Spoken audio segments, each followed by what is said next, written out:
আচ্ছা আমরা একটু কুইক 5 মিনিটে বুঝছেন অনেক জায়গা ঘুরতাম পারবো বাইরে নিয়ে ইসলাম ভাই ভাই তাহলে অনেক জায়গা ঘুরতাম পারবো আমরা এটা একটু দ্রুত শেষ করি বুঝছেন কারণ বাইরে দেখা যাইব অনেক কিছু আলিম মানুষ ধার্মিক মানুষ আমার মোবাইল কিন্তু লাগে 45 ডিগ্রি গরম হয়ে গেছে এইরকম না রোদের যে তাপ না নেই শিরক্ষ যেটা ইনশাল্লাহ এইটা ওটা আমরা কোনো ব্যাপারও নাই আমরা তো মরতে এটা তো আর ওই বহুত পাহাড় যেখানে যুদ্ধর আগে নবীজিয়ে সাহাবা হলরে কয়েকজনে যারা তীর মারার লাগি পারদর্শী আছিল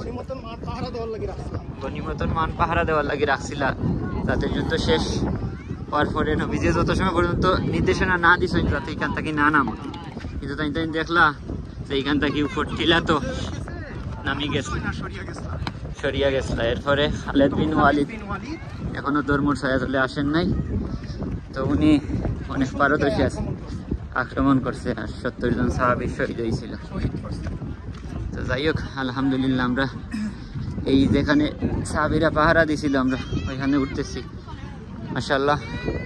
যদিও গরম 45 ডিগ্রি হয় কিন্তু আল্লাহর বারাকা আছে এই ভূমিতে আল্লাহ বারাকা রাখছে মক্কা আর মদিনাতে তো এইখান থেকে বদরের যুদ্ধ কমপ্লিট হয়েছিল সাহাবারা এইখান থেকে সব কিছু দেখতে পারতো সে যুদ্ধ এইদিকে হয়েছে তো ওনারা দেখছে আর কি যে আমরা তো যুদ্ধ জয় করছি আর ওনারা এই পথের পাহারা থেকে নামিয়ে গেছিল এরপরে খালেদ বিন ওয়ালিদে পিছন থেকে আক্রমণ করে সাহাবীদের শহীদ এই শহীদের জন্য এইটা হইল কোনো মাজারের কোনো চিহ্ন নাই শুধু একজনের খবর আত্মাই রাখা